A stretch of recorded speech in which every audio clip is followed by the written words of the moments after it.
The world as we have created it is a process of our thinking. It cannot be changed without changing our thinking. And this also applies to each individual human being, your mind.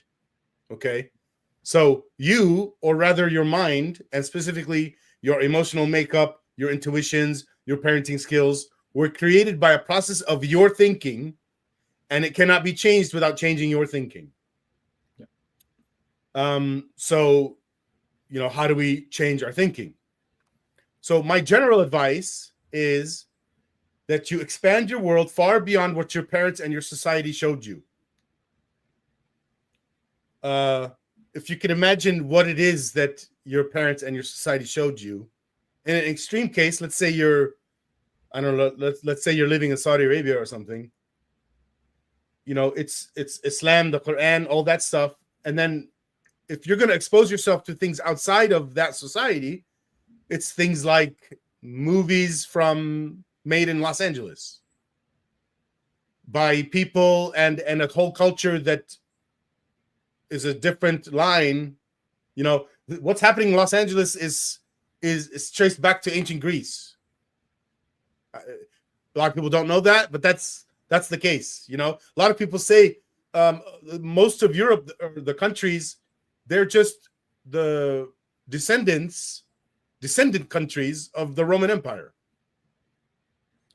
I think the mere fact that if you have already started the trip of doubting your religion, talking here specifically about Islam, whether you are still within a Muslim society or not, the very fact of doubting that most likely means that there has been some kind of an external set of effects, pieces of knowledge that came from the outside, which means that if you're really embracing that approach, you can really build on it and try to trace that knowledge, build on it, try to see, simply looking at the differences, not necessarily trying to actively demolish what you have, but simply trying to seek a different perspective and trying to see how it's different from yours. That would itself create a kind of a way to put your own view in perspective. And let's say that a little bit further. So it's a little bit similar to what Ibn Sina said 900 years ago. He said, and this might have been lies to save his head from getting cut off, but it doesn't matter. It's good philosophy. He said, Allah made all religions, so learn all the religions. Now, of course, they're different, so there's going to be contradictions, so you have to take the good and get rid of the bad. And that means you have to decide what is good and what is bad. Yeah. Individually as a person. Yeah. So some people might say that religious education is something that shouldn't happen. Well, I think it actually should, but it should be education about all religions, education about religion and philosophy. Education. And you're comparing and contrasting them. Exactly. That's the point. Now, I would go even broader and say every religion is like a field of study. We should learn from every field of study. We shouldn't write off a field of study just because of its name. If we say, like, imagine a physicist saying, evolutionary psychology as a field, the whole thing is nonsense, so I'm going to write off anything that has the label I'm from evolutionary psychology. That would be nonsense. Although I'll say there's whole fields that every idea in it has a major error because of the methodology that they use in the field. So like as an example, today there's no more alchemy. Nobody does alchemy, but we do chemistry. And chemistry is actually a direct descendant from alchemy. So yes. Karl Popper said, look, every scientific theory before it was a scientific theory, at one point in its history, it was a mythological. Chemistry came from alchemy. I think without alchemy, we would have never had chemistry. Yeah, definitely. Most definitely. Yes. So learn from every field. Now, that doesn't mean study a whole bunch from a field, but don't write off something just because it is in a particular field. I would even add something as preposterous as astrology, which might say, okay, well, astrology has been completely debunked as nonsense. It has no basis, but itself is a kind of a psychological study rather than something that has to do with connections to the universe or Yeah. to human fate. I So wonder.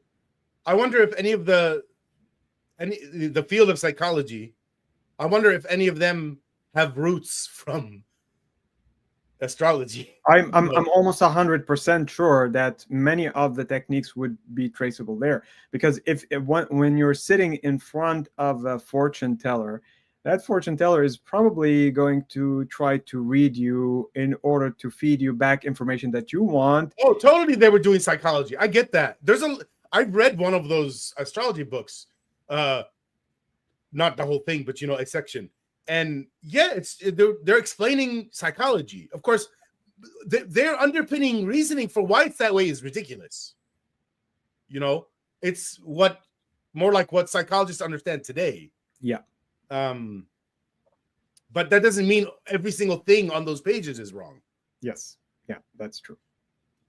Okay, let's move on here. I even forget what's next. Okay, so this is just continuing that last post. As you expand your world, you will replace your old thinking patterns with new thinking patterns. And with enough of this kind of work, you will have replaced at a much older age, let's say you're 40 years old, you will have replaced all of your old unwanted thinking patterns that you created in childhood with new thinking patterns created in adulthood. Now, I'll be clear. Some of your thinking patterns in adulthood are evolved versions of things you had in your childhood. Yes. But the point is, as an adult, way far away from childhood, nothing in your head should be childhood stuff that you don't want. It should all be stuff that you agree with today, with your today's thinking, today's epistemology. I would say, like, anything that's going to be causing you any form of distress, regardless of its source, whether it comes from childhood or anything else, this is something that you should try to get rid of or to modify or to supplant with something else. So that kind of critical view of what you have and how it reflects on your life, this eventually is going to be what drives your own sifting view of picking this, keeping that, modifying this, wanting to get rid of this, even if you cannot muster the ability at the beginning to do that. Eventually, if this is causing enough distress, you will find yourself compelled to do it no matter what. That internal compulsion to change yourself would then be driving the process. And people had that before they came to this. We're trying to nourish it. Yeah. So I say here, if you don't do this, if you don't replace your old thinking patterns from childhood with new thinking patterns that you made in adulthood, then you will be ruled by the ideas that you adopted as a child.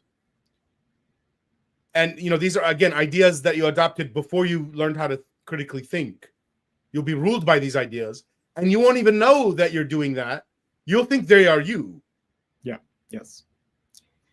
And what do you think this means for your parenting? I focus on parenting a lot. A lot of these people are either parents already or they're going to be parents, and then there are teachers to their children. So parenting matters a lot, okay? What's going to change things is parenting. So what does this mean for your parenting if you are still in this state of having childhood ideas that you haven't updated in adulthood? It means you're going to do the same bad things that your parents did to you, to your kids. But more than that, it means another thing. Zara clarified this, and I'm going to give an example. Let's say you freak out. You have a freak out mode. You go into freak out mode for what let's say lots of different things.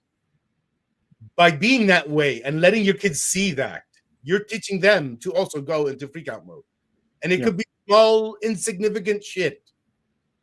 What we're talking about here is somebody going into freak out mode when they think about adhan and what if Islam is true, and to them that's not insignificant because it's hellfire for your whole life, for not your whole life, for eternity, right? But I mean insignificant, like I'll give the real example. I was 10 years old, so my mother is 31 and my brother is 1 year old, and me and my mom are in the living room and we hear somebody fall down the stairs and fall to the ground. We could tell it was a small body, so we knew it's my little brother, her son. We could also tell it was like from the bottom of the stairs, so it wasn't a lot. It wasn't like from the top of the stairs. And the moment she heard the thump, and we both recognized that, that little 1 year old baby body fell, she goes,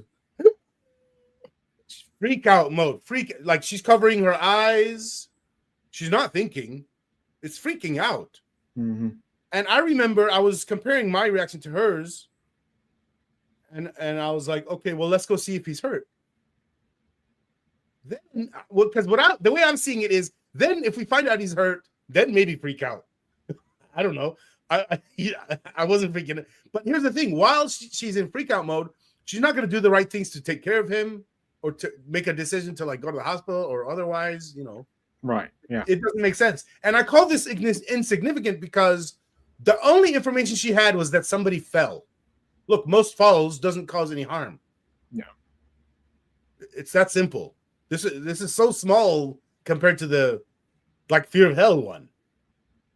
And I don't know how to interpret her fear of hell. My mom's a special case though, because like she had me, like we both became ex-Muslims around the same time. So she also had me available to talk about things and see. Was the idea of hell something that played any role in your upbringing? Do you have any? My parents never talked to me about hell, as far as I know. And in school, the only school year that I had, any Islam exposure was 4th grade for a whole year in Los Angeles. But I remember more reciting things and memorizing and no actual ideas in any of it. And if there were ideas, it was probably stuff like Muhammad was honest, and it wasn't things like you're going to burn in hell forever. I don't remember any of that. I wonder, one theory I have is I heard it and it didn't matter to me, or it didn't really sink in. I don't know why, or I never heard it. My guess is I never heard it. Okay. There is a book that gets circulated. I've seen its cover many times. I'm not sure if it's actually something that's real or somebody made it up. But the title of the book is The Tortures of the Grave Made for Kids. So it's a book that's specifically made to convey the horrors that are supposed to befall a person in the grave, and it's dedicated specifically for kids. So let me ask you, the cartoon characters in there, are they smiling and happy, or are they like? I'm yet to see the actual book. I've seen the cover many times, and I've seen it posted and commented on a lot, but I haven't actually seen the book. I'll probably look for it. But the thing about this is that the idea of hell is something that we get hammered into us right from day one. At least in the environment that I've been in, this is something that was really, really prominent. It no matter what you do, if you so much as pick up a glass to drink something and you didn't say Bismillah, you didn't say Bismillah. Did you say Bismillah? Something like that. And what did they follow with hell after the? If you repeat that, you might end up hearing someone say, well, if you don't say that, you might end up in hell because you have not the drink that you're drinking right now is not something that had the name of God, which is something that comes from, for example, animal sacrifices. So Muslims are supposed to, when they kill an animal for food, they're supposed to say the name of Allah, or to eat food that has been slaughtered by Jews or Christian, because this is supposedly also okay. That's a remnant from when Muhammad was okay with them. But now you have this really big thing, the animal sacrifice, which is mentioned explicitly in the Quran, and then you start generalizing it to permeate every nook and cranny of everyday aspect of your behavior. That's what's actually scary, because in the case of Islam, you don't only have a few rules here and there that you need to follow, and that's it. You have everything controlled in every aspect that you do. He says, Muhammad Islam says, every time I come to your stream, I recite Bismillah. Yeah. So there's even for example, I remember seeing so many people put the prayer of entering the car, because there is such a thing, which is a generalization or a modernization of a former Getting prayer. on a camel or what? Yeah, something like that. So you can see that printed, and people put it as a sticker to encourage you to read it, and it's permeating everything. All right. So at the end of this post, I just wrote, if you want to know what I did to expand my world beyond my parents and my society, let me know, and I'm happy to help. And of course, I knew somebody was going to say, yeah, what did you do? So I was leading them, of course, right?